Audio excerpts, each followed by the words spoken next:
ಶ್ರೀ ರಾಮ ದ್ವಾದಶನಾಮ ಸ್ತೋತ್ರ.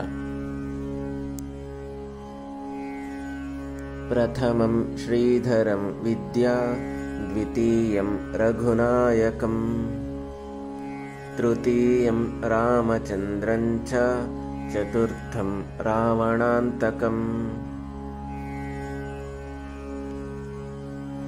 ಪಂಚಮಂ ಲೋಕಪೂಜ್ಯಂ ಚ षष्टमं जानकीपतिं सप्तमं वासुदेवं च श्रीरामं च अष्टमं तथा नवमं जलदश्यामं दशमं लक्ष्मणाग्रजम् एकादशं च गोविन्द द्वादशं सेतुबन्धनम् द्वादशैतानि नामानि यः पठे श्रद्धयान्वितः अर्धरात्रे तु द्वादश्यां कुष्ठदारिद्र्यनाशनम्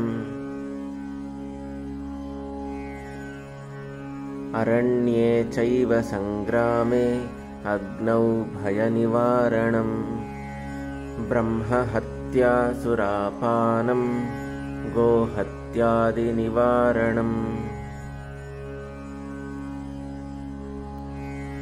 सप्तवारं पठेन्नित्यं सर्वारिष्टनिवारणम् ग्रहणे च जले स्थित्वा नदीतीरे विशेषतः अश्वमेधशतं पुण्यं ब्रह्मलोकं गमिष्यति इति श्री रामद्वादशनामस्तोत्र संपूर्णम्. ಧನ್ಯವಾದಗಳು.